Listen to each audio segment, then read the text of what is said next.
arrived to mitzvah number 450. Remember, there's 613 altogether.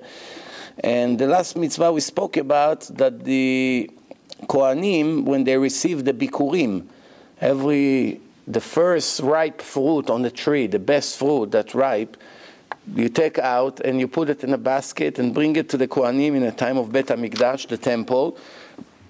And today, obviously, we cannot do this mitzvah because there's no holy temple anymore. But some people, as a memory of this mitzvah, they bring baskets to the rabbis on Sukkot, on Chol HaMoed, or in Pesach. Okay, but anyway, what's happening here is that one requirement the Torah said to the Kohanim, that before they eat it, right, they have to put it in a Azara. There's a place, the big room in a Bet HaMikdash when you enter, it's called the Azara, and before they eat it, it has to first arrive to the Azara. They cannot eat it before it enters the Azara. Now, this is, for instance, a mitzvah that you cannot find common sense in it. I mean, human common sense, because it's a divine law. It's just do it, and that's it. I always say in my lectures now, most of the mitzvot of the Torah are not only hard to understand in human logic, sometimes it's against human logic. Over here, it's not against human logic. You just don't understand the divine logic. It's divine law. Sometimes it's against human logic, But here, it's mitzvah that the Kohanim, they have to bring it first to the Azara. I think that one of the reasons is that maybe everybody will see it together in one place and then they eat it. When everyone eats it separately, maybe it's more respect.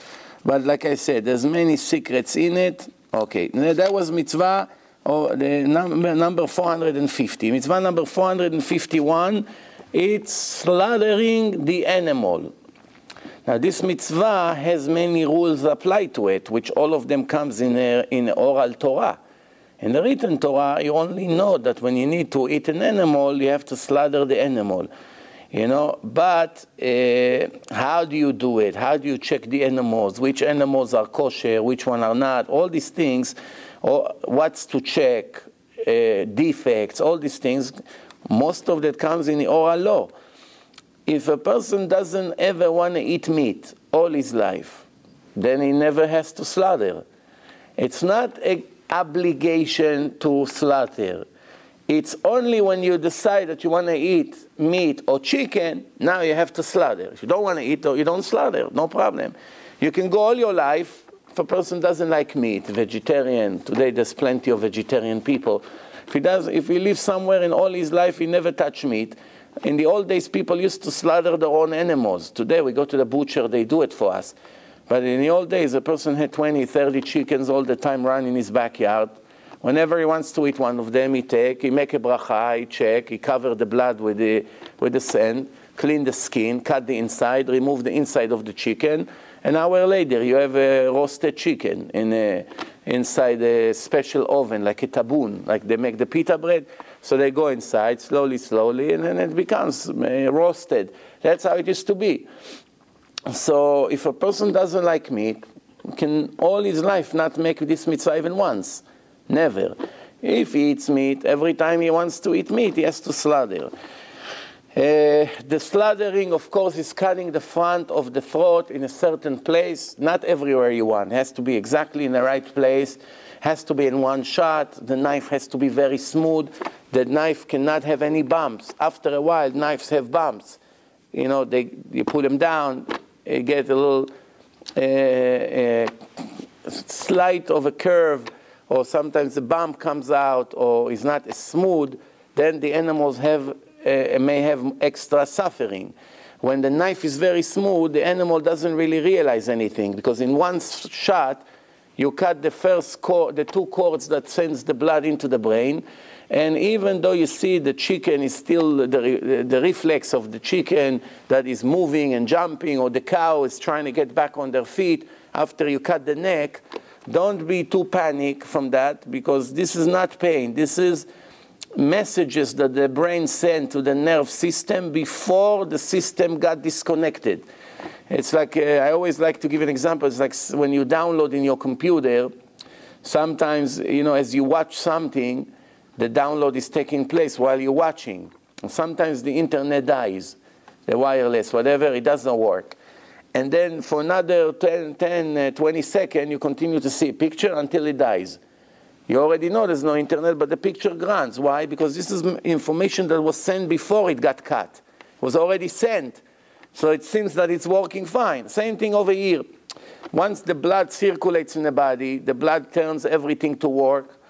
And then when they cut the throat of the chicken or the animal, whatever it is, lamb, so, like in Israel, the custom is they make the animal fall down, they push their head down to the ground, and then they slaughter. In America, the system is more advanced. They have special ways to hold their head, and they're standing while they're cutting. There's a different way of doing it. It doesn't matter. It can be while it's laying down. It can be while it's standing. As long as it's in one shot, very fast, not in installment, a little bit and a little bit, and it has to be in one shot, and that's it. You should know one thing, that many of the Goyim, the Gentiles, they're challenging the Jewish kosher slaughtering in courts in their country, like Switzerland, Mexico, and other countries. And they try to claim that the Jewish slaughtering is a cruel slaughtering. It's a cool way to kill the animals. The truth is that they have no idea what they talk about. The reason they think that it's cruel because they do not know one thing. Animals that are not kosher, such as horse, pig, and all the rest, they have two reserve cords in the back of their neck that continue to send blood after you cut the front. So the brain continues to receive blood until the animal loses so much blood and it dies, which means the animal can feel the pain. The animal suffers because the brain continues to receive blood and the nerve system is still alive. So they thought, if the Jews cutting only the front of the neck, what good is that? The animal continue to receive blood, so that's a very cruel way to kill. If that's the case, then of course they're right. But they did know one thing. They did not know that all the kosher animals, all the sheep, the cows, even the deer, all the kosher animals, they only have two cords in the front. That's it. They don't have reserve one in the back. Only the impure animal has extra in the back. So this is, by the way, one of the ways to prove that the Torah is divine. Person didn't know all the animals in nature. He didn't know, but it's interesting that the animals that are kosher have only two cords. And you disconnect them, that's it, no feeling. The body moves, the chicken is continue to shake, but it doesn't. There's no pain involved anymore. It's just reflex of the body. You can even walk a few steps. You can see a chicken without a head. You chop his head off in one shot, and you see that he can walk 2 or 3 steps without a head. How can something like this happen?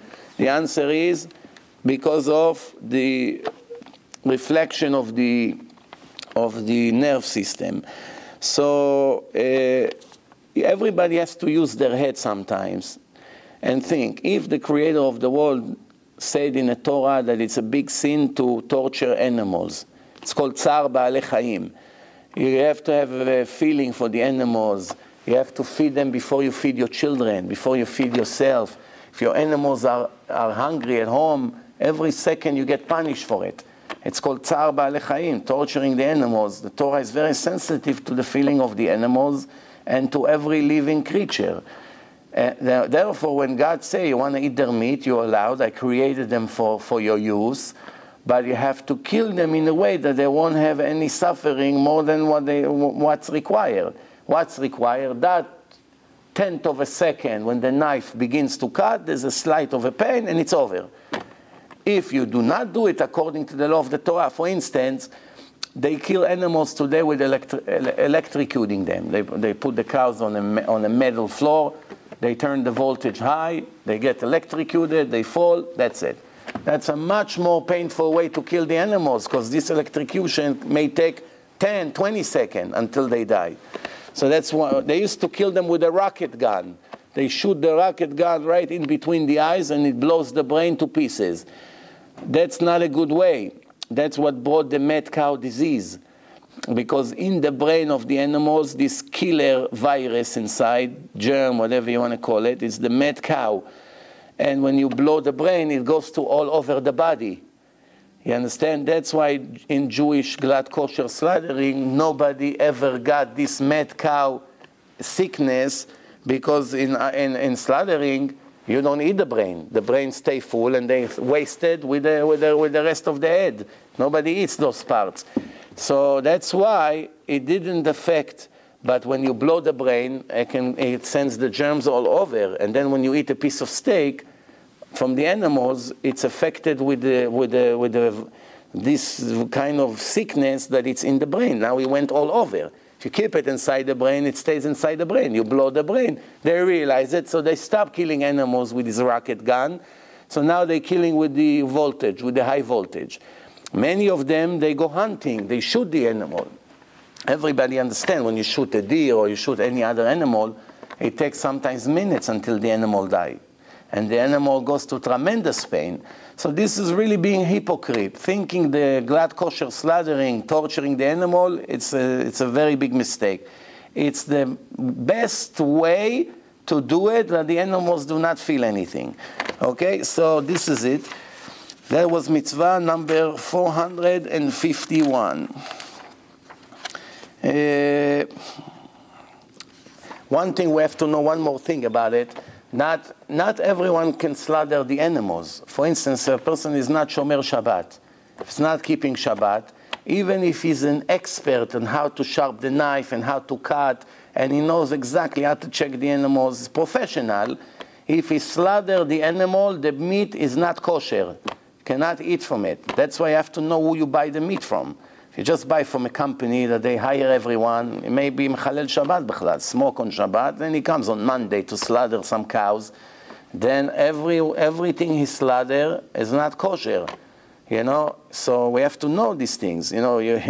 Just because you know how to slaughter, or because he used to be religious 10 years ago, and now he went off the way, and he continued to work, and we do not know, and we eat taref, complete taref. It's like eating dog meat. Because once it's not kosher, it doesn't matter. So he has to know, of course, all the laws, and also now after slaughtering, the certain parts of the animal that needs to be digged out, like gid anashet, the ligament in the back of the animal. You have to be an expert to know how to take it from the top to the bottom. It's like a muscle, like a ligament that is long and it goes in between different parts of the animal. You may take a piece out, but some of it stays, and then they sell it and you eat it, and it's isur karet. It's one of the most 36 severe sins in the Torah to eat this. You know, it's karet, mamash horrible. So you got to be very careful. This is, by the way, one of the reasons why the Ashkenazi Jews do not eat the back of the animal. They don't want to play with fire. It's too much of a risk. Just take it, don't touch it. Why? Sfaradim, in tradition, they're very careful. They learn from father to son more how to remove it completely. And they eat that part of the animal. But just to show you that there's a lot to know. It's not so simple just to cut the neck and that's it. There's a lot to know. It's called nikur. All right, anyway, we move on. Mitzvah number 452, not to eat ever min achai, an organ from a living animal, which means today it's really hardly exists anymore. You cannot find anymore people who take a live animal and cut a piece from their body anywhere and eat. You know, you don't find that. But it was very common in the old days. 3,000 years ago, people used to cut the animal and eat it. People used to eat raw things. Yeah, even if they cook it later. But the fact that they did not kill the animal, they first cut a piece from it and later cooked it or whatever, that's called ever min achai. This is a sin that even the goyim are not allowed to do. It's one of the 7 laws. So today the Gentiles, they have, in a way, they have a discount.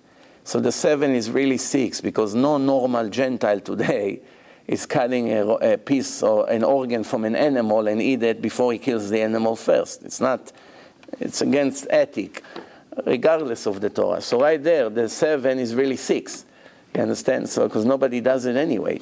So, but in the old days, it was obviously, if the Torah gave so many warnings about it, in few different places, that means it was a common problem, and people used to do it. Doing it, one of the reasons is, besides torturing the animal, which is violation of tsar v'alei chaim, of cruelty to animal, there's another problem is that while doing it, the nefesh of the animal, the nefesh, the spiritual part, even though it's much, much lower than a person, the spiritual part of the animal is in the blood, and it's in the piece. You took it out with all the blood in it. So that's another problem, that the nefesh is right there. That's why it's called Ever Min Achai. This is what God told Noah after the flood, when they came out of the ark and the world restarted again with only a few people. So he told them this mitzvah that they're not allowed to do it, and that applies to all Gentiles. Even the Hebrews, before they got the Torah, this is one of the 7 laws that they were obligated to keep. Once the Torah was given, then it's repeated again in the Torah, in the 613 laws. But before the Torah was given, it was a part of the 7 laws that all the Goyim had to keep, all the people in the world. Mitzvah number 453, it's when a person bring a sacrifice from overseas into Bet HaMikdash. From overseas into Bet HaMikdash,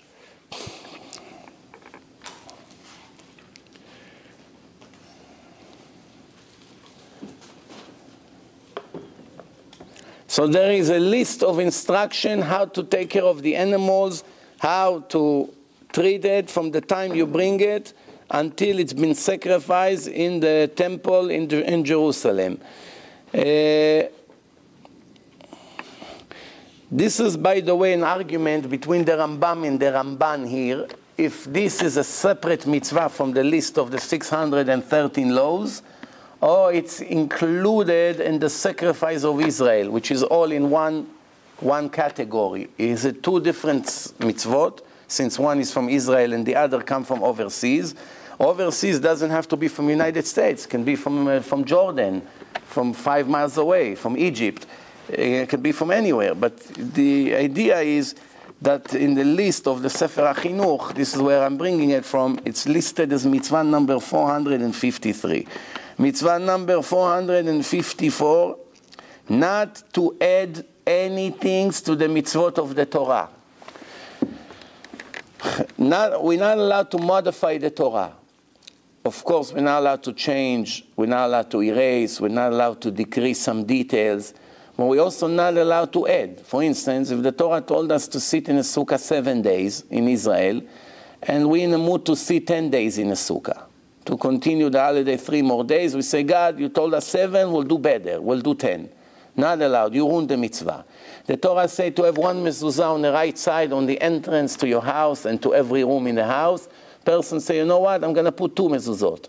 I want to show Hashem, he told me to put 1, so what do you care? Instead of $70, I spend $140 on each door. Why? I want to show Hashem that I'm righteous. That's a sin. It's a sin to put 2. Why? 1, that's it. The Torah say 1. So all these things, it's called Bal Tosif. Do not. Now this is a very complicated issue, and I'll explain what I mean. Because sometimes, after all, we do go to the extreme side, and sometimes we do a little bit more than required. It's a very thin line between when it's a sin and when it's a mitzvah. If you're not educated well enough in the Torah, you get very confused. Why sometimes we do more and sometimes it's a big sin. And every one of these issues that when we sometimes do more and sometimes we're not allowed to do more, it's discussed in the Talmud, in the oral law, why over here we allowed and over here not. And when you read the answer, they are beautiful. You see how it's all with the formula that's systematic. There's no coincidence. Here it's because it's that way, and here it's because it's this way. And, sometimes there's a doubt. We don't know 100% how to do it correctly. Because of it, we have to do it in 2 different ways. That one way for sure is good. When you don't know, right? If you owe money to one of 2 people, 2 twins, Reuven and Shimon, identical twins, and you, God forbid, stole money from one of them, and you don't know which one. They look the same, they dress the same, and you come and say, listen, I regret I stole money from you. I don't know which one. It was you or you. You look the same. And both of them say to me, you stole from me. I'm short $20 in my pocket. And the other one, and maybe even they believe it. They both think that there's $20 missing. They didn't count their money well. So now you don't know what to do. So how do you solve the problem for sure? By giving each one 20. For sure you give them one back. One you lost, fine. But yet you for sure paid back. If you give one of them, you gamble. Let me give this guy Reuven. Maybe it was Shimon. You did not solve your problem. You gave this guy money that you didn't have to, but you still owe the other one, so you're still a sinner. Now you come one day, you finish your life, Hashem say, you a thief. Say, why? Remember you stole $20? Yeah. I know you regret, and I know you went to give it back, but you never gave it back to the person you stole it for. So what good is that? You gave it to somebody else. So yeah, of course, it looks much better than someone who never tried to correct and kept the money, of course, but still it's a sin. You still died with $20 in your pocket that do not belong to you. You understand? So this is an example how sometimes it requires to do two to make sure that one of them is the correct one. And there's many other examples.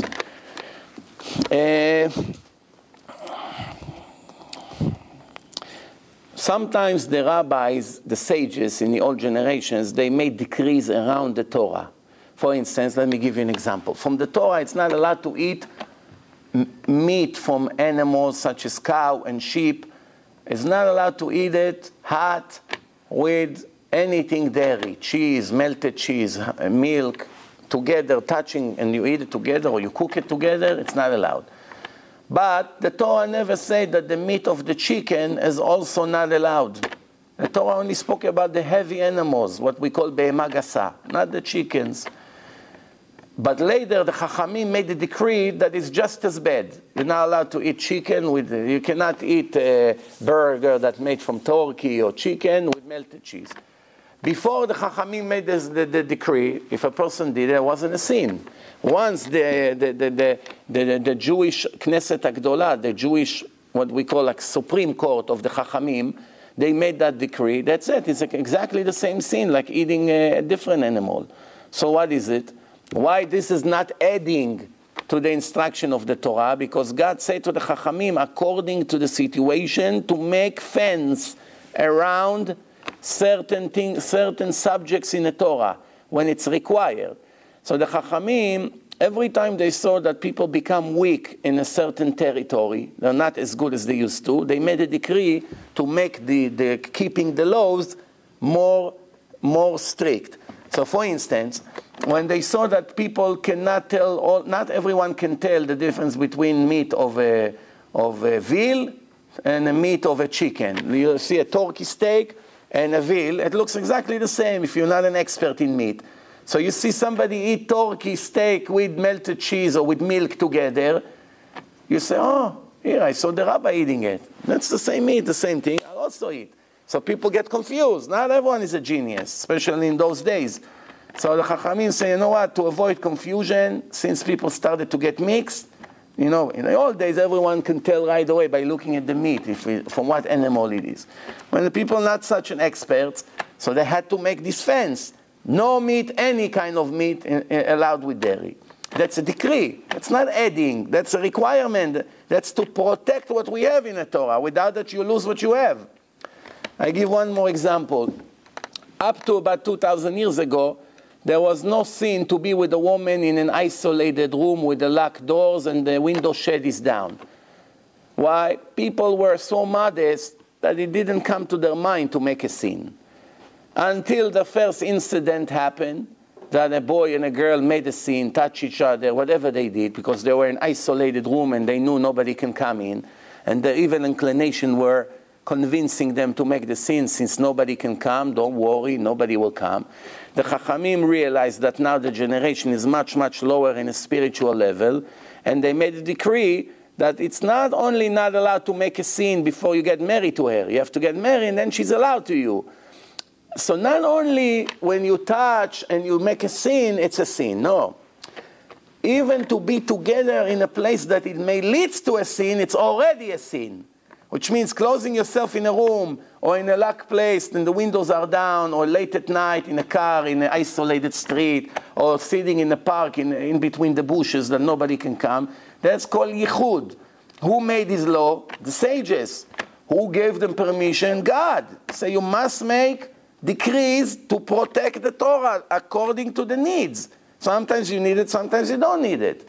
When they saw that people start to make medicine on Shabbat, up to certain generation, people were very strong. They knew Shabbat doesn't matter. I have pain, my tooth hurt. Doesn't matter. Nobody ever dreamed to take all kinds of ingredients and ground them on Shabbat and make medicine.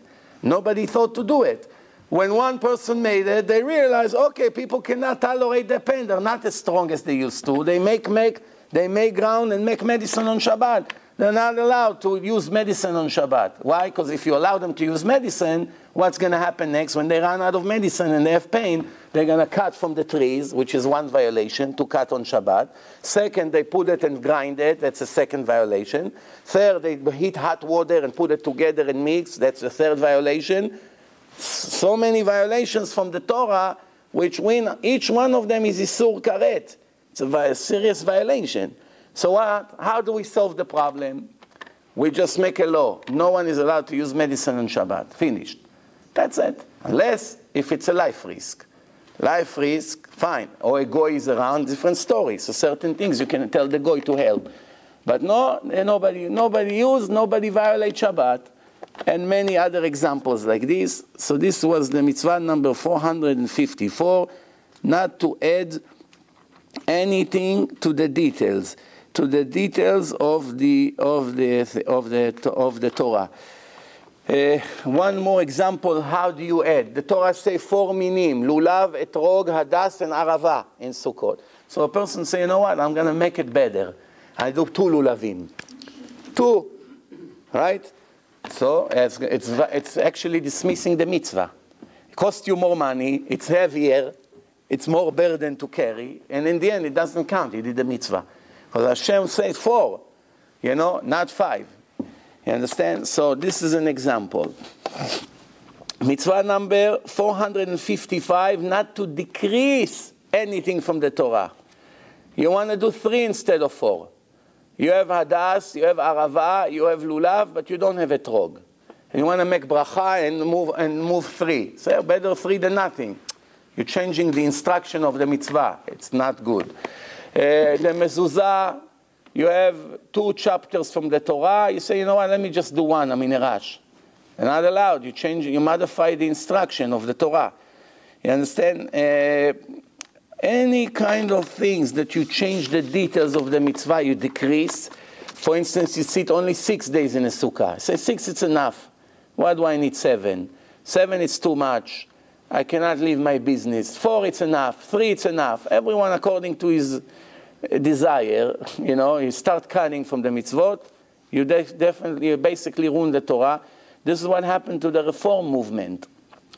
200 and something years ago, all they did is modified 1 tiny instruction in the laws of tzitzit. Tiny. And what happened? Today, they don't keep 1 mitzvah from the Torah, not even 1. There's not 1 mitzvah from the Torah that they keep according to God's instruction. Not Shabbat, not Tefillin, not Mezuzah. None of the things that they do, it's kosher. You understand? If a Reform Jew writes a Sefer Torah, even if he has the most beautiful writing in the world, the Sefer Torah has no holiness. It's Mechalel Shabbat. It's driving the car on Shabbat, eating on Yom Kippur. You understand? His wife is Christine, and his second wife is her sister, whatever. So what do you expect from him? You expect him to put any holiness in the mitzvah when he lives and violate every rule of the Torah?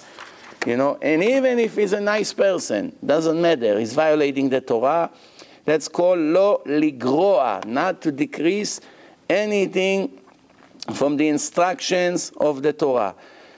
Mitzvah number 456, not to hear a prophecy of an idol worshipper, which means a person comes to you and say, in the name of JC, this is what God said. In the name of, I'm getting you a prophecy in the name of JC. As soon as he starts to talk like this, you're not allowed to hear one word from him. You block your ears and you run away. You may think, let me make fun of this fool.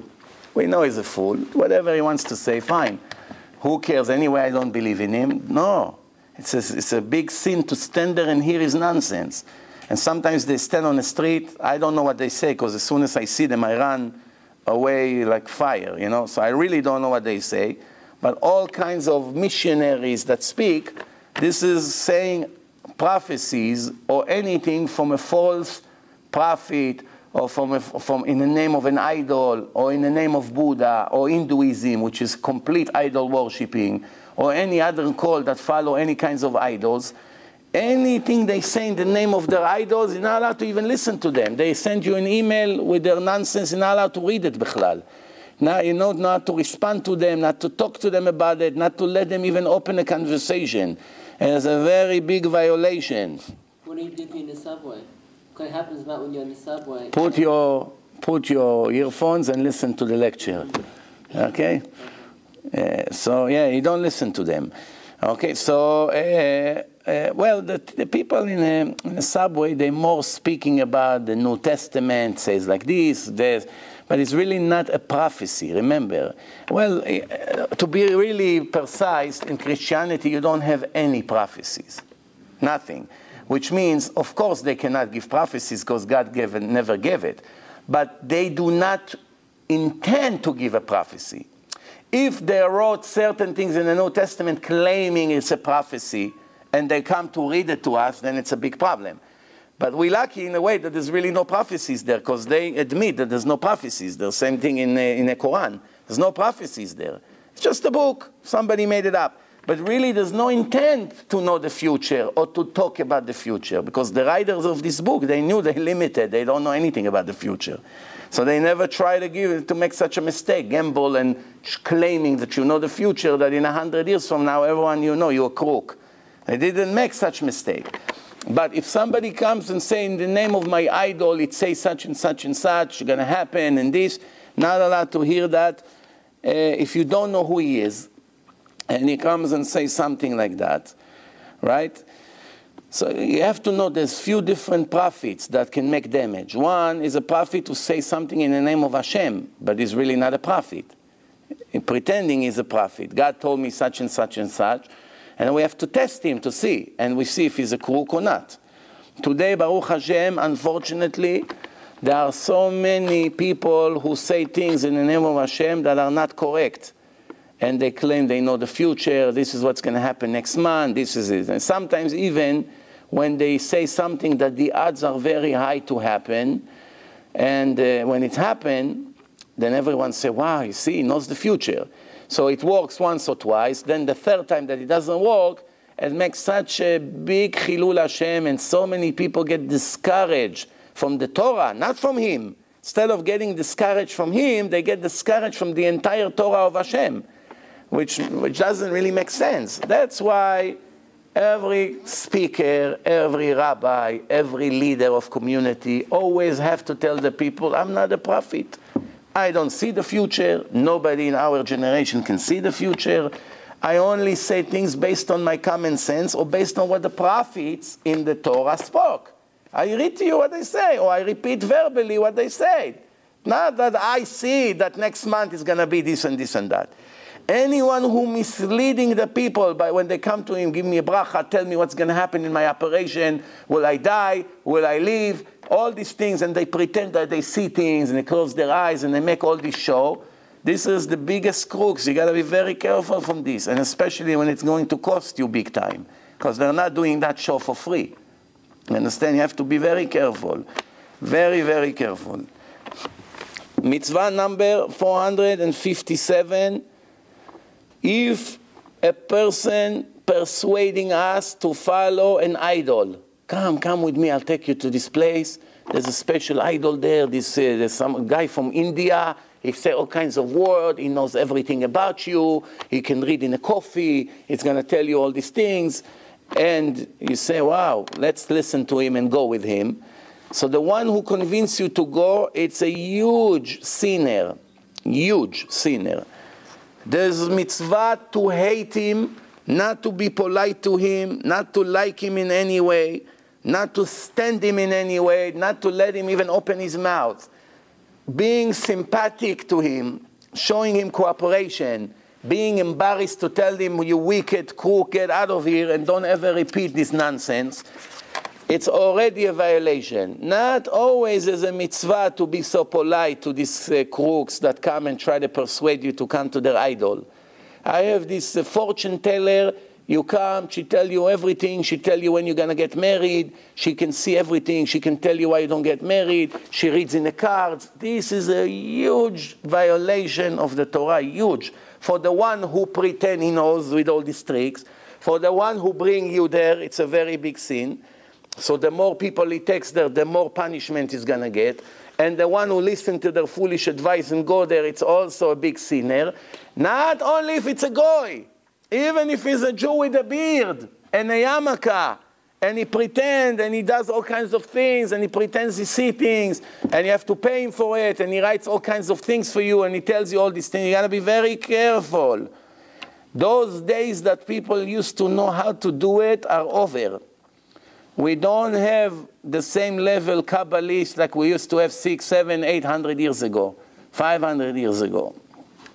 They are gone. We don't have them. The last ones I read in one of the book that was a huge Kabbalist, the last one that everybody knew was the Baba Sali, 20 years ago. Then you had Rav Ben Zion Abba Shaul, but he was hiding it. He wasn't making a show from his knowledge in Kabbalah. He was also a legendary Kabbalist that had big power. But everybody after them is not in their level. And even if he comes and says, I'm a student of Rav Mordechai Sharabi, Rav Mordechai Sharabi was very holy and high level. Everyone after him, with all due respect, they may be nice people, righteous, everything fine, they don't have their abilities. They're not in the level. You got to be very careful. Tell your friends, don't go to Brooklyn, to that crook, and to the other one in Long Island, and to the one in Israel. Enough with this nonsense, especially when it costs money. You understand? Because you got to be careful. And sometimes you say, oh, no, they don't really tell you to put money. No, they put a jar there. They know you're not going to go without putting money over there. It's also a good business. People are embarrassed not to put. You understand? So you got to be very careful. All these things fall in idols worshipping. Because the Torah said, Tamim tiyeh Hashem Elokecha. What do you need all this? You have a problem. You're going in a room, you begin to scream and to cry to Hashem, tell this is my problem, help me, save me, you open Tehillim, you read, then tomorrow again, tomorrow again, tomorrow again, 1 week, 5 weeks, the problem will be gone in the end. Hashem prefer that 1,000,000 times more than you go to someone and have hopes that he will save you. That's not Judaism. What is this? If somebody's sick, God forbid, in your family, and so no problem, you go to a big rabbi and ask him to pray for you.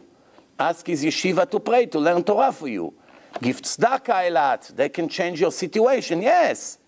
Not if they force you to give. Oh, you want us to pray for you? Send us such and such and we'll do. If not, we're not going to do anything. No, it's not holy people. That's not how a holy person behave. On the other hand, don't take advantage on people. You make them, they have other things in life to do. They leave everything, they pray for you, they do things for you. The yeshiva begins to do certain things to you, tikkun, praying, reading Tehillim. When they take out the Torah, everyone pray for you. Then in the end you become healthy and then you forget. You know? So the idea is not to be ungrateful, but not to let anyone who made it his business fool you. And I spoke about it, who knows, hundreds of times in the past. Sometimes I have a feeling that it comes from one ear and go right away after, from the other side, and people still do it, no matter what. But for the 5 or 10% people that would listen and get saved, it's worth it for me to repeat it one more time. And this is the subject here. So to follow any false prophet, anyone who claims he has power, he receives information from God, you got to be very careful from these people, because the Gemara said 2,000 years ago that the prophecy stopped. No more prophet after the destruction of the second temple. No more prophets. That's why Muhammad can never be a prophet. It was 600 years after the prophecy stopped. Can never be a prophet. You understand? And any other rabbi that came after also cannot be a prophet. Sometimes they have intuition, like Ruach HaKodesh, like the soul feel things. And they wrote something and they were right. But there's a difference between these to really receiving a prophecy from God. Right, this is what's going to happen. Tell the people that next year this is what's going to happen. That's already an official prophecy. There's no more prophets. The Gemara say after the destruction of the second temple, the prophecy is given laktanim velashotim, to the little children, because nobody expects from them to have any holiness in this young age, and to the shotim, to the mentally retarded, what we call maybe autistic kids. They have ways to know maybe sometimes the future. And normal, regular people with a free choice, they don't have this ability anymore. Mitzvah number 458, never to stop hating the person who convinces you to follow his idols. Like these missionaries are trying constantly to come and bring you Sunday to their church. Come one time. Come, we'll help you with the mortgage. We'll help you with this. There's no place to be nice to them. Everyone else you can be nice to them, you gotta hate them as much as possible. Why? They are traders against the real God, replacing him with somebody that they claim is his son, and this and that, and this idol, and whatever the case is. This is something that God himself cannot stand. Hashem cannot stand this. Cooperating with his biggest enemy on earth, making you cooperating with a sinner, with a criminal, right? If you drive a terrorist to murder innocent people, you didn't put the bomb, but you drove him right into the place, using your ID to come in or whatever the case is. He was in a trunk. And he blew up 20 innocent people and killed them. You can come and say, what do you want from me? I didn't kill anyone, I only drove. What's the big deal of driving? No, my friend, you are a murderer. You are a partner of a murderer. If somebody comes and want to take you for a place in a church to hear what they have to say, come only one time. We'll give you money, we'll help you. Come, why don't you express other things? It's not only what your rabbi say. Come hear something else. And you follow him. It's a very serious violation. You got to be very careful. Mitzvah number 459. If you see this person, what we call a broker of idol worshipping, that try to bring more customers to his idol. If you see him in life danger, is about to drown in a lake, and you see him in a war that someone is about to throw in a minute a bomb on his head, and you can run and save him, you're not allowed to save him. If you save him, it's a very big sin, very big sin. If you see him, he fell in a hole, and you're the only one who can throw a rope and bring him up, you're not allowed to save him. Where does it say it in the Torah? Remember, we are not mixing our personal feelings. We are not God. Whether we like it, whether we don't like, whether we think it's too strict, whether we think it's too lenient, doesn't matter what we think. It's read what the Torah says. What does the Torah say about a situation like this? The Torah says, "Velo tachus encha alav." Don't have any mercy on him. Where does it say it? Dvarim Yud Gimel. Deuteronomy 13, verse 16. Everyone can go and read it there. Right? The Torah says, Lo ta'amod al dam re'echa. When your brother is dying, you cannot stand and do nothing about it. You must save him. Why the Torah say your brother? Your Jewish brother. The Torah should have said, when you see any person is dying, run and save him. That's not what the Torah says. The Torah says specifically, your brother, which brother? Your brother to the Torah and the mitzvot. Not a trader against God who put idols for them to worship. Somebody like this, you don't have obligation to save. You understand? Even violating Shabbat, what do you think? You're allowed to violate Shabbat for everyone? No. Only to the people that God say to violate Shabbat for them. For their life, you're allowed. For other people's life, not always. Why? If they are going against the creator of the world and convincing many people to betray him like they do, why you run and help them? If somebody beat up your father, you come to give him the stick? He's beating up your father on the street. You run. Hey, here, Mr. X, come, take, with this it's going to be better. And then you say, well, I was being a nice person. What do you mean being a nice person? Yeah, he asked me if I can bring him the stick.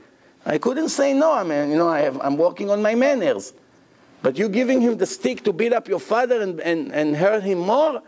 You giving these people life that they can worship their idols and betray God even more and take away his children away from him? Where is your logic? You go with your heart. You're a liberal, decent person, right?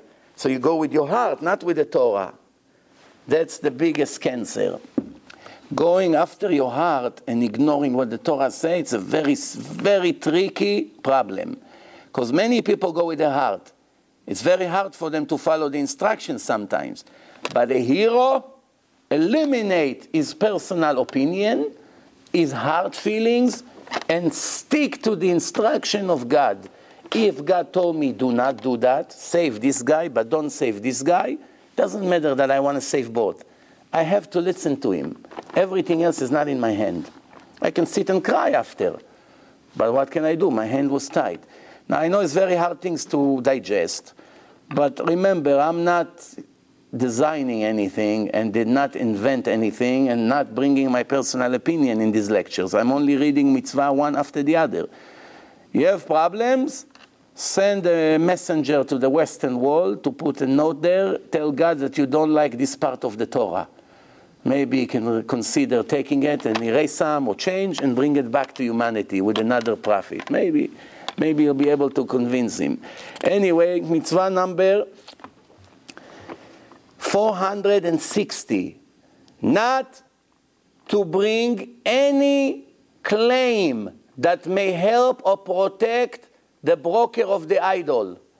When he comes and he convinced Jews to come and follow his idols, and now they're about to execute him, and they ask you to come speak for him in a Jewish court, that maybe you can bring a good testimony for him, that he's a good guy, maybe he helps the poor, maybe, all kinds of things that may make him look good in the eyes of the public. There's no permission to do so. Look at this, how strict is the law when it comes to worshiping another entity. We are not allowed to claim anything to teach for the favor of the person who convinced people to follow idols. Mesit, this is the right word in Hebrew, mesit. Persuading people to follow idols. Even if you know something true about him that may protect him and help him, you have no permission to come and say it for his merit. It's very unique. Not allowed to say one good thing about him. And this is what the Torah says, don't have any kind of mercy on him whatsoever. Lo telamed alav zchut. Do not bring any of his positive merits for his favor in any situation. Mitzvah number 461. This is when a person comes to you and convinces you to come with him to the church or to his idol. And now he got caught, that person, in a time that the rabbinical law was in Eretz Israel, the Jewish court, and now they caught a person, a Jew, non-Jew, doesn't matter, convincing people to come, what we call today a missionary. Israel is full of missionaries, full. That's why we're translating my debate now to Hebrew. Man, most people cannot understand the English. So we now translated already 28 minutes. We put 14 minutes every 2-3 days now. Second part has been posted as we speak. And then hopefully by Thursday will be the third part, and Monday the fourth part. 14 different parts, and then we combine everything to 3 hours, because Israel is full of thousands of Christian missionaries who have millions or maybe billions of dollars. They work for this missionary organization. They come to ignorant Jews who doesn't know anything from their life about religion, offer them all kinds of benefits and money, convince them to come, join them singing. They come with a Star David. They come, can we put mezuzot for you for free? Can we check your mezuzot? They replace the mezuzot, putting crosses inside, bringing Shema Israel, all kinds of things. and tricking the old people. Usually it's old people that came from Russia, Bukhara, all kinds of places. Anyway, they don't know Hebrew that much. So they trick them in such ways, and they take them to the lake, they put a cross under the ground, and they make them deep inside, and all these ceremonies of these idols. So now if you're one of the victims, they tricked you, and now they caught the person, and they ask you to come and testify against him before they execute him. So you have to come, and now you say, you know, this guy tricked me, it's true, and he deserves a punishment, but I don't want to go and testify in a court that because of me they kill him. I'm going to say I don't know anything. I'm going to run away for 3 months that they can't find me. That's a very big sin. You're not allowed. Doing it, you're violating the law that the Torah said don't have mercy on him. That the person who was convinced from this crook has to testify against him and not cover for his crime. Where does it say it? Dvarim Yud Gimel Tet, Deuteronomy 13, verse 9. Do not cover on his crime. You must reveal his crime and testify against him. You must. You understand? You're not allowed to be silent. The oral Torah explains what does it mean, do not cover for him. Do not be silent. You must come and talk. Mitzvah number 462, not to convince any Jew to follow any kinds of idol. Any kinds of idol. You know, if a person does it, it's called mesit. So all the last 4 mitzvot are really around one subject. One subject. One, not to have mercy on him.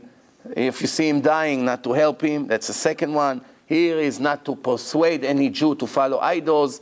And if the person he was trying to convince you, and Allah to be silent, you have to testify against him. It's all around the same issue. A person is trying to convince others to follow an idol.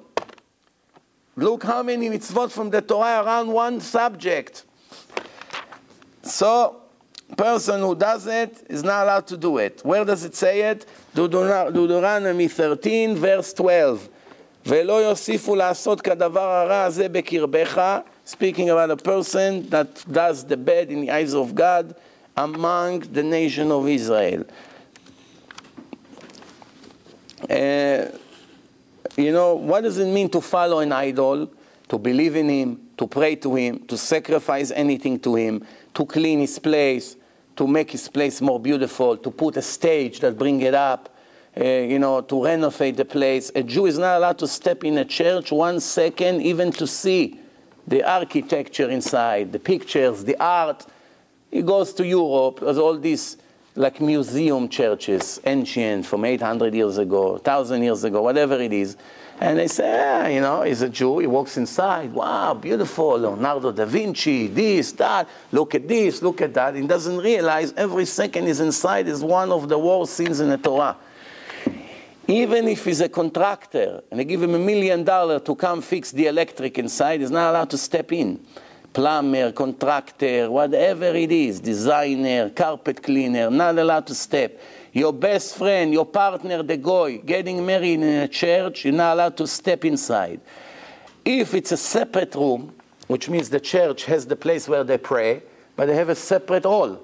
They don't pray over there. It's for the parties. That's a different story. Over there you're allowed, but it's better also not to go there.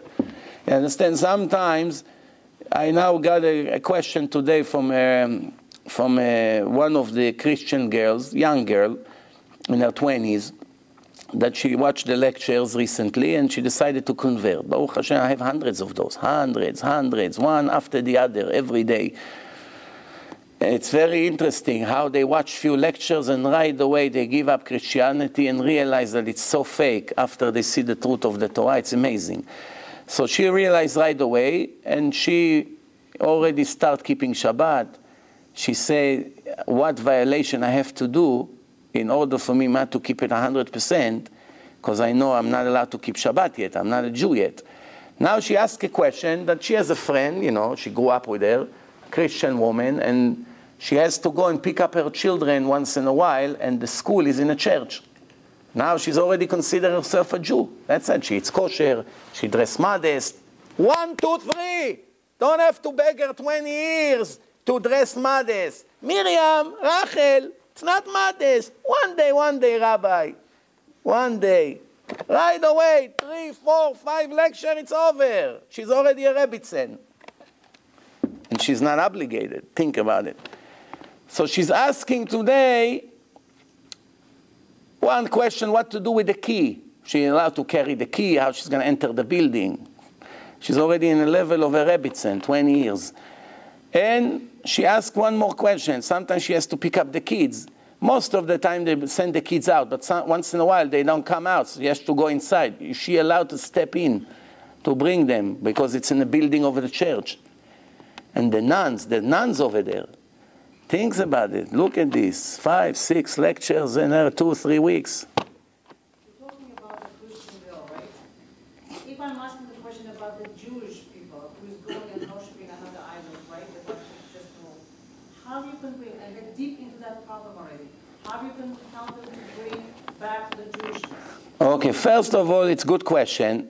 Jews and non-Jews are not allowed to worship idols. Even non-Jews is a death penalty for them, not only to Jews, because there's no tolerance by God to any human being. But it's true that when a Jew does it, it's very, very strong into this idol worshipping. From my experience, I can tell you that the hardest thing to do when you work with the public, try to make them religious and keep the laws of the Torah, the hardest thing is to convince people to leave their idol. Even if their idol is the rabbi or rabbi who died, and this is their real God, and they're not realizing it, it's almost impossible to get them out of it. Once a person goes into it, it's harder to take him out of it than to take him out of cocaine or heroin. I'm telling you from experience. Now, what I tell you is not written in the books, but I'm telling you from my personal, almost 17 years of experience. Very, very difficult. So if you want to ask me, depend on a person, depend on what techniques to use. Some people, they love money very much. If he's one of your relatives and he's deep into that, you make a deal with him. Leave it for 3 months, come to yeshiva, learn Torah for 3 months, I'll pay you every month such and such money. If you can afford, of course. Tell them, I don't know, if he's a teenage, I'll give you $1,000 a month, you sit and learn Torah. What do you care? You don't make it right now. 3 months you learn, you have $3,000 or $6,000. That's very possible that after being with the Torah in a holy place, go to mikveh, keeping Shabbos with all the people who learn, the holiness of the Torah will get them out of this.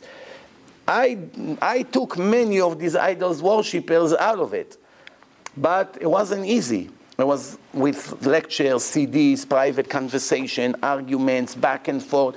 But usually the best way to do it is to bring them to learn in yeshiva. They learn in yeshiva the holiness of learning Torah with everyone around you, clean away all the dirt from you, from your neshama.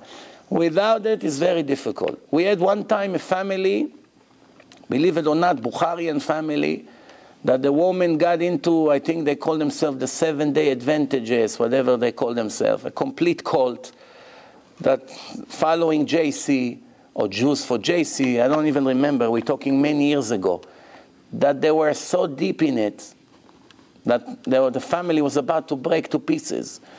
And Baruch Hashem, with lots of efforts and prayer, we were able to get them out of it, the parents, and to bring them from that place into New York, and they became very, very religious. But, like I said, it wasn't easy, and it's not easy, and it's very difficult. And that's it, because remember, the bigger the sin is, the harder it is to leave it. Very difficult. And this impurity of these idols stick to the person very strong. The impurity that it creates around the person, following a foreign god, a fake Messiah, all these things that we see around us all the time, it brings a curse to the life of a person. It's making him into impurity so deep that it's very difficult to purify him. Many other things is very easy. Person never put tefillin. He start putting tefillin 2 or 3 weeks, that's it. It's like he was just born. Even Shabbos, even a person didn't know that much Shabbos, he become a Shomer Shabbos 2 or 3 months, he's out of it. Kosher, 3 or 4 days, he's out of it. But this, like I say, it may take a long time. Mitzvah number 400 and 63 to investigate the witnesses very good and very carefully. Of course, there are rules how to do it. 2 witnesses come to testify that Mr. X killed Mr. Y. Well, you just believe them because the details are similar? No. You put them in separate rooms, you investigate them for hours, hundreds of questions. Where was it? What time? What did he wear? Under the tree? What was the size of the fruit on the tree? There was wind, there was no wind, there was sunny day, it was cloudy day. How did it happen? How did he do it? And then you ask him again and again, and if they lie, how you catch a liar? You let him say story and you pretend you believe him. You wait a while, then you say, okay, please repeat again the story, and you record it and listen to it again and you compare. It's enough that 1 or 2 details are not the same, you know he made up the story. Because if it's in his memory, he sees it clear, right? Person knows. If it's in his memory, it's his memory. If he may forget some of the details, fine, it can happen. But if he tells you, oh, it was 2 o'clock in the afternoon, and then a week later we investigate again, he said it was in the morning. That's it, it doesn't matter the rest. You know he's lying. He cannot make such mistakes. Plus, like I said, they do everything they can to find contradiction between the testimony of the witnesses. Why? No one is anxious to kill anyone. The rabbis don't want to execute anyone. Let God do it. Why should we do it? I know I'm a judge and I have to do it, but if it's up to me, I'll never kill anyone, unless if there's no choice. If I did everything for 3 days, we investigate them, and Mr. X murdered Mr. Y, what can we do? Cannot give him a prize. So the Torah says to execute him. But if we find any contradiction, dismissed. Let God take care of him. Tomorrow, next day, doesn't matter. Nobody runs away from the punishment one way or the other. So the Torah says like this. Evu metunim badin. Don't rush, don't jump to conclusion, be very careful, very slow, very precise. You know, Vedarashta, Deuteronomy 13, verse 15. Vedarashta, Vechakarta, Vesha'alta. Darashta, it's asking the story. Chakarta is investigation, to investigate. You go behind them. They say this is it, you go. You ask other people, he tell you he was here, you go to the street, like the police, the FBI, that's what they do. You got to do it. Ve'sha'alta, you ask the questions again and again. Ve'ine ein emet nachon hadavar. And after all this investigation and cross-investigation and questions and this and checking and going again, it's real, it's true, there's no other way. Then the Torah tell you what to do according to what violation it was. This was mitzvah number 463. Mitzvah number 464, to burn the city of idols worshippers from A to Z, not to leave any memory from them. Not one tree over there, nothing, not one building, nothing to leave from them. Even the gold. If you want to take the gold, they have tons of golds there on the statues. So it's a shame to burn the gold to the garbage. Let's take the gold, we'll melt it, we'll give it to all the poor people, we'll make it holy, right? We can make a Star David from it, we can make a cover for Sefer Torah, we can use it for Bet HaMikdash for the walls. Why to throw so much gold and rubies and diamonds, whatever they have in their idol worshipping places? No permission to enjoy in any way something that was used for an idol, was sacrificed to an idol as a gift, is covering the idol, is in the same place with the idol, is under the idol, on top of the idol, doesn't matter. It smells like idol worshipping. You have no permission to enjoy it, even if it's worth $1 billion, just to show you how serious is this sin. To burn the ira nidachat. Nidachat comes from the word mudach. Mediach means convince. Convince them to follow the idols. A city that was convinced to follow an idol. Cities of Jews.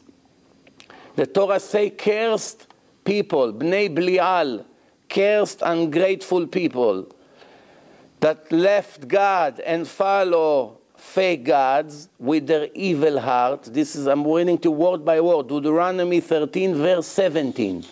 All of them in the same chapter in the Torah have all these mitzvot come from the same area. Burned in fire the entire city and everything in it, with no exceptions. Everything in it. In Hebrew, in case you have a doubt. ושרפת באש את העיר ואת כל אשר בה ואת כל שללה. Everything inside. Everything inside, whether it has a value, doesn't have a value, you burn the entire place.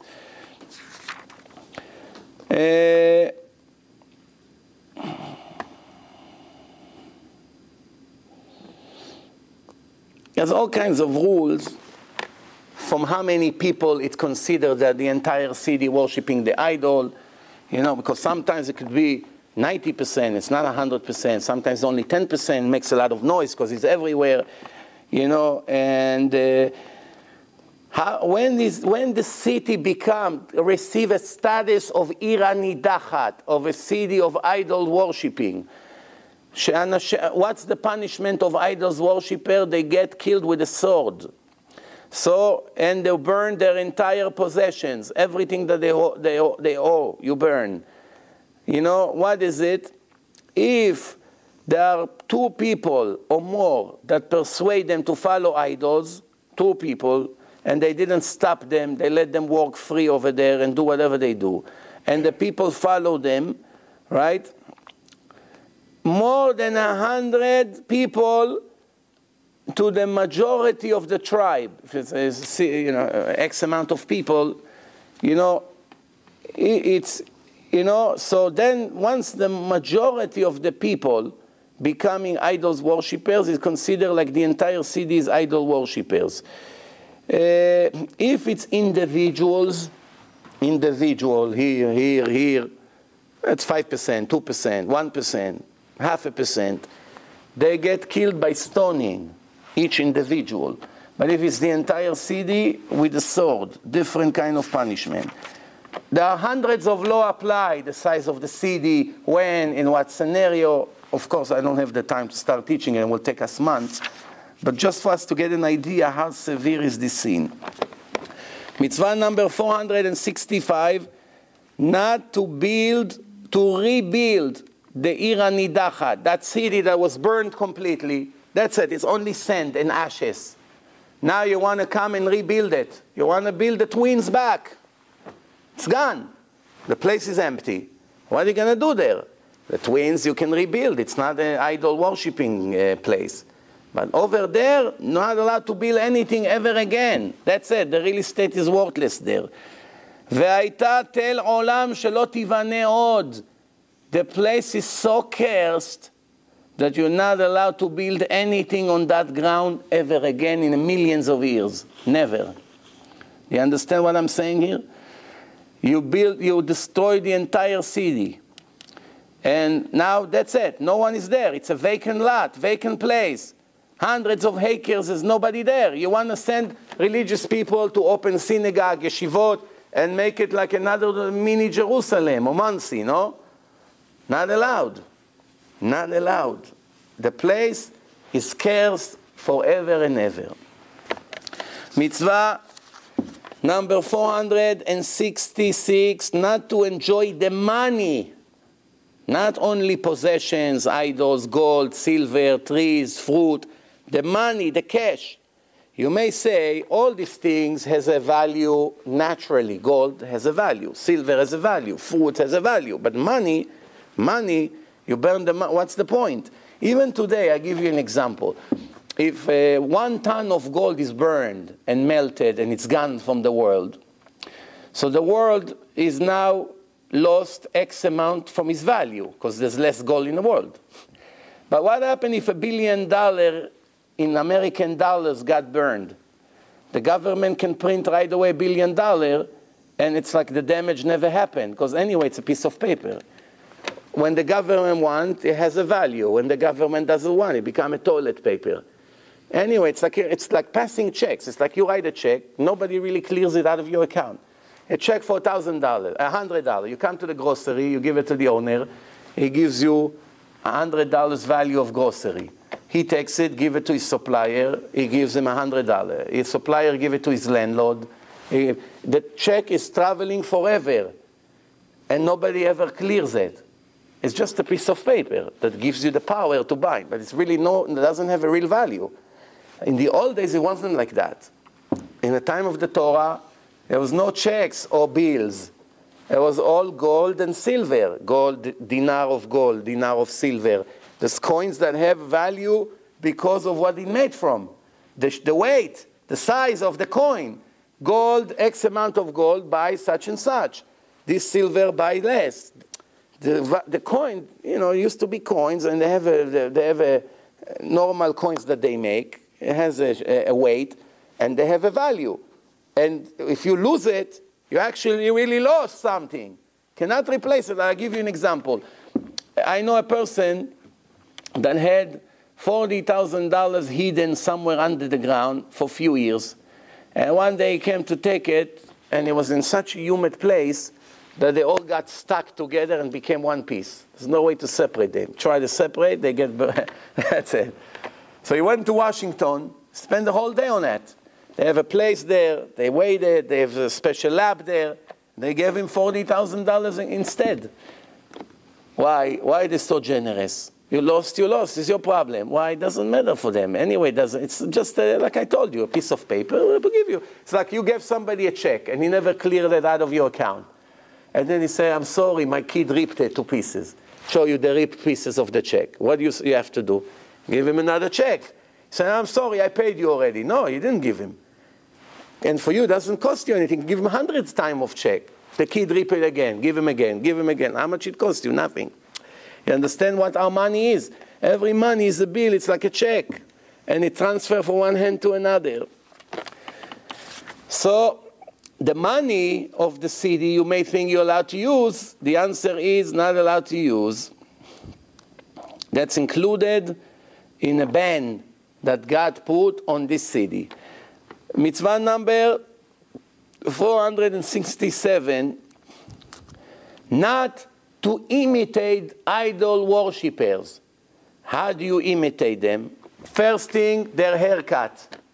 Haircut. What do? They shave on the side, very short. They shave on the side, and then over here they leave a lot of hair. So today it became in fashion, very big fashion, like this, to make like a priest haircut. But it's not allowed. Anything that isolates them from the rest of the world, they have a special way that they dress. Like for instance, what happens if a person wants to wear a priest outfit on Purim? If he wants to wear Ahmed outfit, he looks like Ahmed now on Purim. Another sin. Want to be Ahmed? You be Ahmed for one day. What happens if you want to look like a priest or a Buddhist that worship an idol? This, even though it's Purim, it's a custom, it's only a custom, you don't really want to be an idol worshiper, it's not allowed. Same thing, a man cannot wear a women's outfit on Purim. It's only for the custom. Rabbi, what, I want to be a woman? No. It's only for the custom, for the party, not allowed. 1 second to wear women's outfit, skirt, whatever the women wear. Not allowed. This is clear sentences in the Torah, that you're not allowed to do it. So it's called lo titgodedu. Anything that you do, like the groups of these idols worshippers. For instance, sometimes they make tattoos with the symbol of their idol.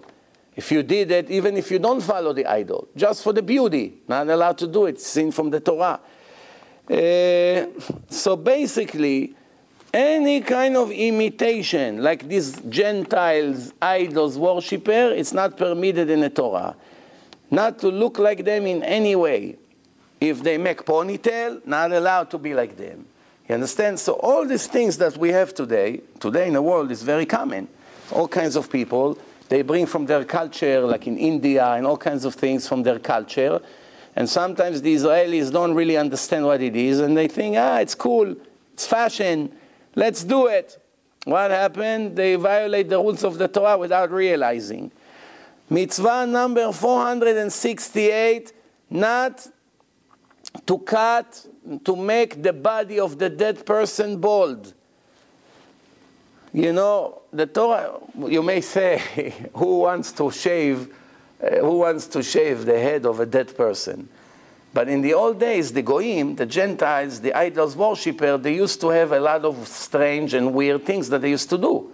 So the Torah warned the Jews, don't learn from them. Whatever they do with their nonsense, you're not allowed to copy.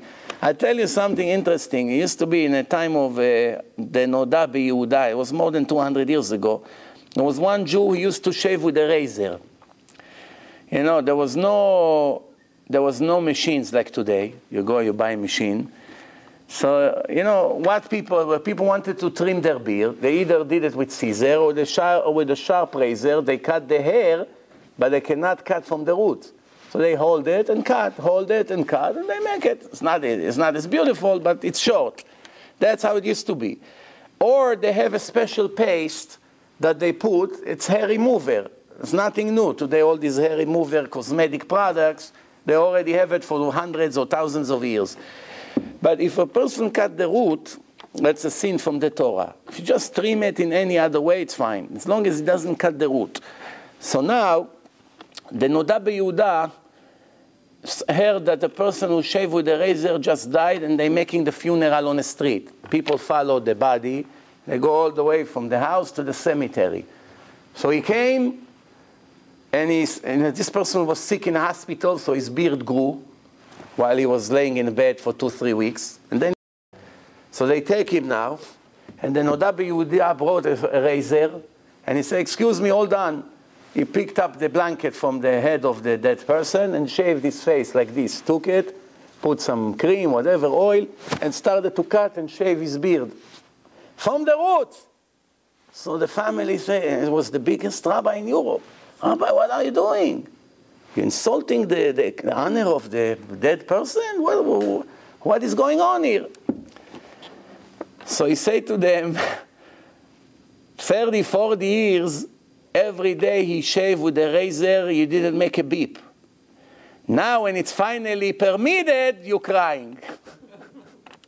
Up to now, every day he made a violation in five different violations every day like this. Didn't bother you, huh? Your father, your brother, whatever he was. Finally, when I did it to him in a kosher way, no violation. Everyone cares and get angry. Why did he do it? He wanted to wake up the other people who shave with a razor to wake up, my friend. What do you think? Hashem said you're not allowed to do. Now you have to pay for it. Cannot run away. So this is it. Mitzvah number 469. Not to eat psulei amukdashim. You know, when certain animals, after you slaughter them, you have to sacrifice them. You find they defected or defect happened now while you prepare it. You're not allowed to eat from it.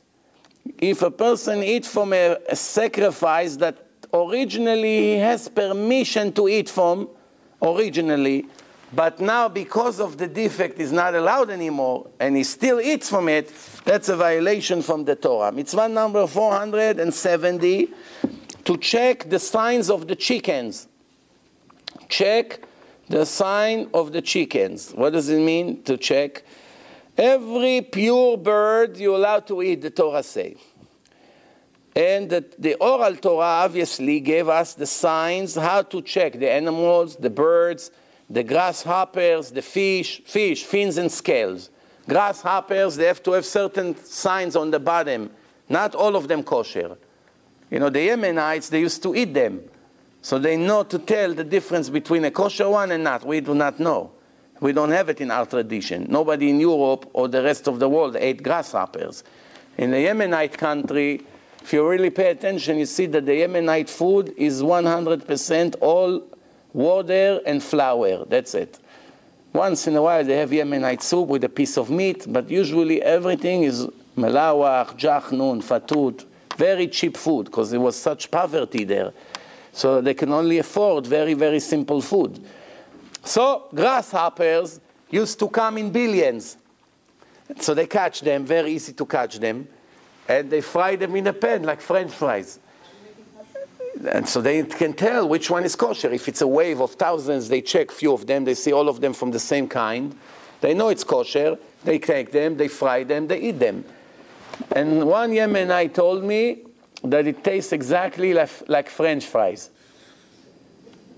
Yeah, but doesn't have all the fat and the cholesterol that you have in McDonald's. It's free of cholesterol, free of fat. Healthy French fries. Who has the guts to eat it? I don't know. So there's signs. Also in chickens, the Torah say, what's a kosher chicken? For instance, an eagle. It's also a bird. The word chicken, I keep making that mistake. I'm not talking chicken, only rooster. Any kind of bird, tzipor, every kind of bird. So some birds are kosher, some not. The legs, the nails comes out, the beak. The Torah gave all kinds of signs. Which one is kosher, which one is not. Which one is attacking, which one is not attacking. So you have to check all the signs in the bird. If you don't recognize the bird, you want to know if it's kosher or not, you have to go by the instructions of the Torah. Same thing fish. You caught a fish in a lake. You never saw it in your life. You want to know if it's kosher or not. Nobody recognizes this fish. Well, you have to check that it has fins and scales. If it has scales that you scrape and they fall off, and they have fins, kosher. Do you know it? Do you ever saw anyone eating it? Why are you eating it? What do you mean? The Torah says fins and scales, kosher. That's it. What do you mean why I'm eating it? Even if they fall off, sometimes when they come out, what do they fall off? What, the scales? Yes. Well, if you know that they have scales, it's kosher. Now, if they fall off when they're babies right away, that means it's not the way they grow it. But if they have it, any one of them fall off. You buy a fish, buy a carp, put it on the table, already few of them fell off. The rest you scrape and they fall off. Right? Okay, that's it. So now, here, speaking about grasshoppers, believe it or not, is the next mitzvah. Number 471, not to eat impure grasshoppers. Only the kosher one. And everything who crawl on the floor and able to fly as well. You know, all these little bugs that, like a ladybug, all these things, they walk on the floor and all of a sudden they fly. So there's no permission to eat them. You know, so that's called sheretz ha'of. The off means af, from the word fly. So it's not allowed to eat that. Mitzvah number 472, not to eat from the meat of the animals and the behema and the chaya and a bird that die by itself. Every cow or sheep or any bird or chicken or deer or any kinds of animals that it's normally kosher and they died by itself, lightning, became old, anything, they died. You know, and you want to now eat it, not allowed. What is it? It's called nevela, not allowed. So you're allowed to give it to the goy to eat it, to the non-Jew. He's allowed to eat it. The goyim shoot the animals and eat them, or they electrocute them, same thing. You know, they were not slaughtered. But the Arabs do not eat this kind of animals because they read in the Torah it's not permitted. But everything the Arabs do, of course, they don't have the oral Torah. So they only stick to the literal text, which is usually the opposite of what they think it is. Because without the oral law, you don't understand the laws of the Torah, or that they don't know what to do. So they try to copy whatever the Jews know, but they don't know all the signs. So for instance, they saw that the Jews only eating slaughtered animal, that's in the Torah, so they call it halal meat. But what about how to slaughter with a knife, check the defect, check inside, broken bones? They do not know any of that. They know the Torah said not to eat the pig, don't eat pork. So they don't eat pork. It's easy. There's not that much to understand.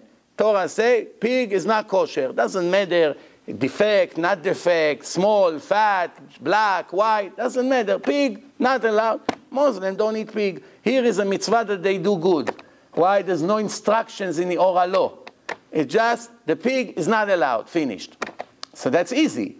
But other things, slaughtering. There's so many instructions in the oral laws. Without it, you don't know how to do it, to make it kosher. So they don't have it. So for them, it's enough to slaughter. That's why every animal the Jews slaughter, and it's not kosher in the end, they give it to them. They buy it and they put halal meat.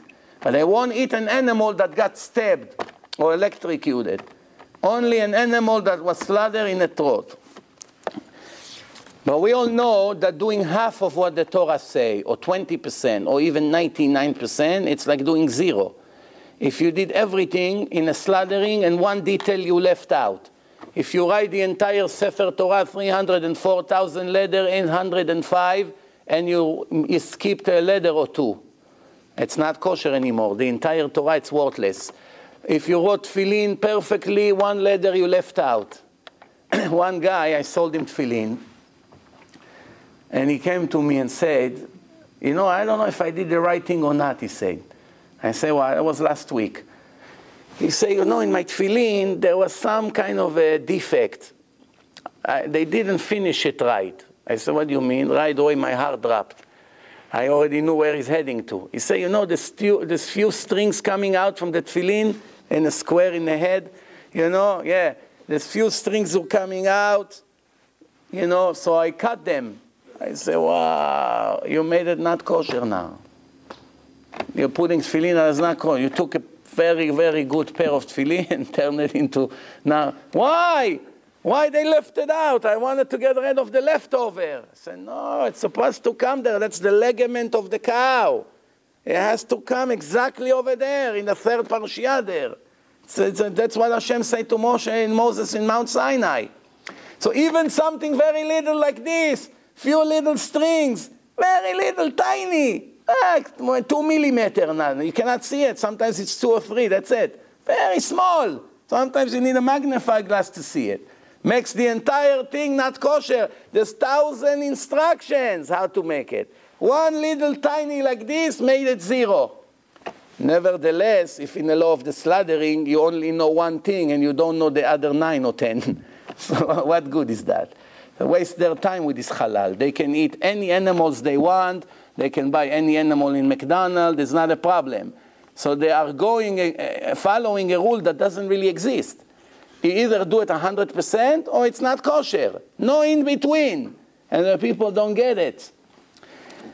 So, mitzvah number 473. 473. Oh, time is running out. 5 more minutes. So let's try to do it. 585. 485. So 483. Mitzvat maaser sheni. Second maaser. Maaser, it's 10%. How do you say it in English? Tighten? Tight?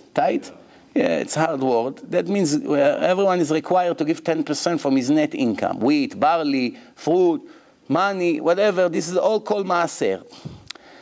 Now, you know, when a person takes the 10%, first 10% he give it to the Leviim, to the Levi in Bet HaMikdash. Here is 10% from my wheat that came out this year. Okay. So the Levi takes 10% from what he received and give it to the Kohen. So the Kohen really get 1%. Now this maaser in the 4th year from the Shnat Shemitah, every 7 years it's Shnat Shemitah, it has to be eaten in Jerusalem, not out of Jerusalem. But Jerusalem, I don't mean Ramot, Telstone, neighborhoods that are not right around Bet HaMikdash. Jerusalem where the wall was. Jerusalem was covered with the wall. Up to here it's holy, from here on it's not holy as the rest of the city. You can extend Jerusalem all the way to Tel Aviv, fine, today. But we are talking now in the time of Bet HaMikdash. So the Torah says, Aser ta'aser kol tvuat zaracha. Everything that comes out of your field, you have to give 10%. Right? And if it's hard for you to go to Jerusalem to eat it, if it's hard, you cannot carry, it's 1 ton of wheat, how are you going to carry it with a donkey and a carriage? You need 20 donkeys or 20 carriages, you need slaves, you need servants. It's all the way 2 weeks until you get there. It's a very big headache. The Torah didn't want to torture you. So what do? You sell it in a market, and then you take the money and you spend it in Jerusalem for food and drinks only, not for clothing and buy real estate. Only food for food. Logic. You don't have to carry all the food. You sell it and you eat it over there. You give it to the poor. And this is it. But one thing you have to know, you have to add 20% penalty for doing it. Because the original way, you have to bring the original 10% from your wheat and barley and everything grow in your fields. That's the original way. If it's hard for you to take it once a year, take it every 2 weeks, every 3 weeks, depend how much you have. Send messenger to take it for you, fine. Take it all the time. You want to sell everything and bring it in one shot, a big bag of money, fine. But you have to add 20% that you're not bringing your original 10%. Mitzvah number 474, Mitzvat Maaser Ani. Maaser, 10% for the poor people, that comes to replace the Maaser Sheni, which I just described, in the 3rd year. First year after Shnat Shemitah, 2nd year, now comes the 3rd year. The Maaser of that year and the 3rd year, and also in the 6th year. Remember, it's all cycles of 7. From 1 year of Shemitah, 7 years, another year of strike. You do not process the land, don't cut, don't plow, don't do anything, don't give water to the trees. So the 3rd and the 6th year are unique. What do? You take the 10% and give it to the poor people. You know, that's what the Torah says, Miktzeh Shalosh Shanim. You know, you take it every 3 years, and you take it, and poor people are eating. It's called Maaser Ani. Okay, mitzvah, the last one for today, mitzvah number 485. So 475, sorry. Mitzvah number 475, not to request a loan that you gave to someone after the 7th year of Shemitah. Let me explain. If a person asks you for a loan, and you know in 5 years from now it's not Shemitah, today it doesn't apply because we don't have Bet HaMikdash. We still have Shnat Shemitah. Oh, I'm sorry. Today it's applied. Even today it applies this law. But today we have a rule that we circumvent that problem. How do we do it? We submit a paper by the Beit Din. It's called prosbol. Hillel made a prosbol, a special agreement, that we make the Beit Din, the Jewish court, requesting the money. It's like we're giving them the money, and now Reuven doesn't owe me anymore. He owes them. When he pays them back, they give me the money. Like they're doing me a favor. So this is a way to go around. Why the rabbis made that law? Believe it or not, it's an embarrassment to say. Because nobody wanted to give loans. Why? People thought, my friend wants a loan from me. He wants $5,000 now. Next year is the year of Shemitah. If he doesn't pay me by next year, money is gone. I cannot go and say to him, give me the money once the Shnat Shemitah started. So the people say, no, you know what? Come back to me after. After the Shnat Shemitah, there is 7 years time. I know in 7 years you pay me back. We make an agreement. When is the due date? No problem. But since the Shnat Shemitah is in 2 months, how do you expect me to give you a loan? You're not going to have the money to give me back. So I don't want to give you. What? I have to lose my money? This is a very big test in emunah, in faith. This is a very big thing. You have to trust God. He said, lend to the poor. The poor comes and asks you to lend him. And you know, there's almost 100% that he won't return. Because in 2 months, I cannot go and ask him for the money. That's it. Shnat Shemitah started, all the loans are canceled. Big thing. So the rabbi saw that nobody wants to give loans. Rabbi, I work very hard for my money. I don't give loans. Let him come after Shnat Shemitah. I'll be more than happy to give him. So they made this agreement, Hillel. Why? To help the poor people. Nobody wants to lend the money. This is another example how the Torah gives power to the rabbis to be creative. Not to violate, chas v'shalom, the laws of the Torah, but to find sometimes ways around it. I'll give you another example. A Jew cannot charge interest from another Jew. Not allowed. You give a loan to another Jew, you're not allowed to charge him a penny interest. So who's going to give money to another Jew? If a person wants to say, give me $100,000, I pay you $1,000 every month interest. Not allowed. So he said, I'm sorry, I cannot charge you interest. You're going to keep my money now 10 years. Not only you're not giving me profit, like the goy will give me, you also make my money lose its value. What's the point? Nobody wants to invest by Jews because they're not paying interest. So the rabbi saw that nobody wants to give loans because there's no interest here. So they made a partnership agreement. It's called heter iska. You're not giving him a loan. You invest in his businesses. And what he pays you, it's profit from the businesses.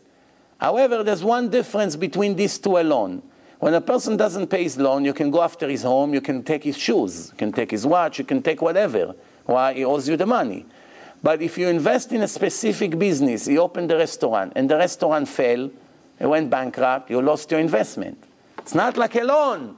It's not tricking, going around. No, it's not tricking. It's making something different.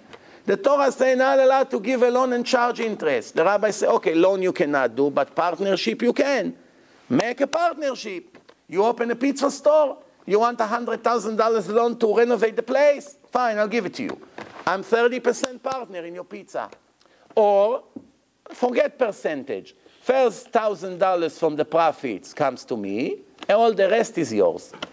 That's what I want to make on my money. But what happens if the pizza store goes down? If it was a loan, you take it from his home. If it was an investment partnership, you cannot touch his home. Only the store. You lost your assets. Many people who do not understand the brilliance of the Chachamim, how they found kosher ways to go around tricky situation and hard test, they open their mouth and begin to shoot and criticize. Not allowed to do interest, so you write a piece of paper and now it's allowed. Yeah, very good, all tricks. What are you talking about? Come and learn 10, 20 years before you open your mouth. It's completely different agreement. It's not a loan, it's an investment. Investment, the Torah says no problem, because you take a risk. You're not only making money, you can lose all your money. With a loan, you take collateral, you take his house deed. He mortgaged the house to you. There's nothing to lose. The house worth $1 million, you give him $100,000. He lost the money in a business, you take away his home. That's an interest. This is something else. So this is just one more example how if the year of the Shemitah, the 7th year is coming, you cannot claim for what people owe you. So if you want to give a loan to someone and you're afraid he's not going to give it back by the 7th year that comes, you make him sign an agreement. Every Beit Din, every rabbi can give it to you. It's called prosbol. That he doesn't owe you the money. He owes it to the Jewish court. Because the Torah said that from one individual to another, you cannot request back the loans. But the Jewish court is a different story. There's no restriction for them. So they are allowed. You understand? This is a way, unfortunately, when people don't have faith in God, you have to find ways that they still give loans. Otherwise, they don't want to give. And this is a kosher way to do it. That's enough for today. We are in mitzvah, remember, next Monday, mitzvah number 475. We're getting close to the end slowly. A few more lectures, Baruch Hashem. Thank you very much. We'll see you next time.